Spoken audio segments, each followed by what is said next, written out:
I do know that the news that we woke up for today must have been as frustrated as they have been for me, even for Trump supporters, because it hits home. It's different.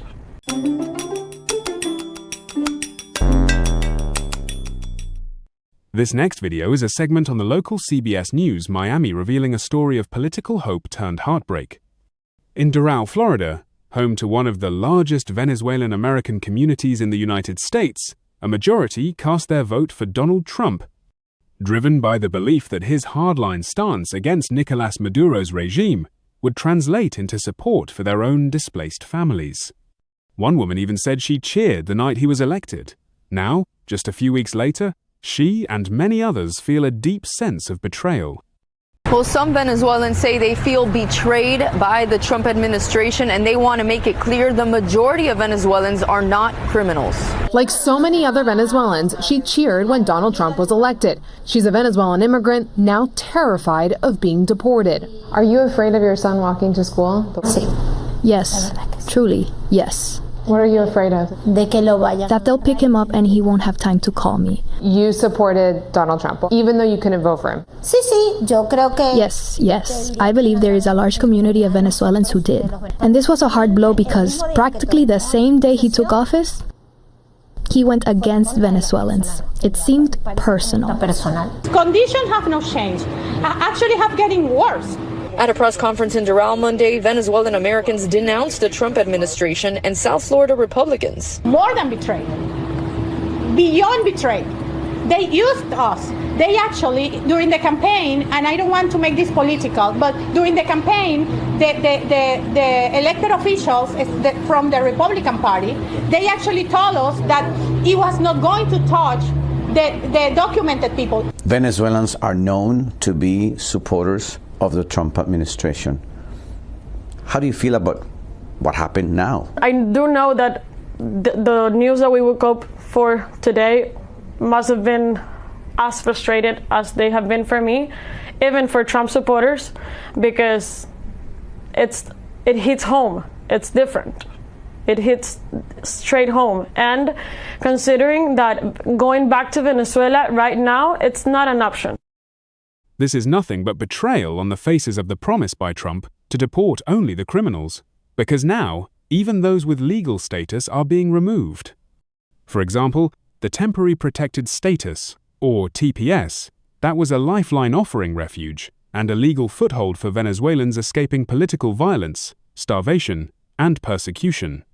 But that lifeline is being pulled away by Trump's administration. The rollback of TPS has put thousands of Venezuelan families in limbo. Some face imminent deportation. Some have loved ones already detained.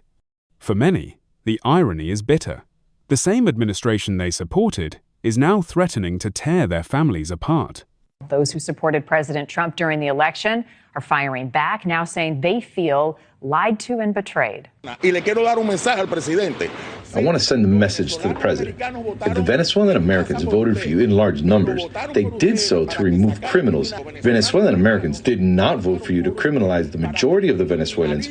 We are all in agreement that violent criminals should be taken out of our country. Deportations should happen for people who have not respected our laws. And I think most people, and I would say the majority of the immigrants here in our community, bought into this platform of safety, security, and protected borders for our country. And this story isn't isolated. Across the country, others who once stood firmly behind Trump's rhetoric now feel the weight of policy decisions bearing down on them. Farmers in Wisconsin and Iowa, once promised economic revitalization, were battered by retaliatory tariffs. I never thought I was going to lose this much money, this fast. Jim is a Republican who voted for Donald Trump 3 times. How do you feel about your vote for Donald Trump now? Well, I feel like perhaps I should have considered some other options. Families in disaster-prone states like Mississippi and Missouri waited helplessly as FEMA aid was delayed after deadly storms. And while immigrant communities of color face crackdowns, white South Africans have been offered fast-tracked refugee protections, raising serious questions about racial bias in immigration enforcement. For some, this is about disillusionment. For others, it's about survival. The reality is stark. Many of the people who placed their hopes and their votes in the hands of this administration are now the ones left most vulnerable by its actions. And as these families grapple with an uncertain future, they are also left asking, what did we vote for? And who, if anyone, is looking out for us now? All right, friends, here's the deal. We need your support to level up our game. How can you help? Simple.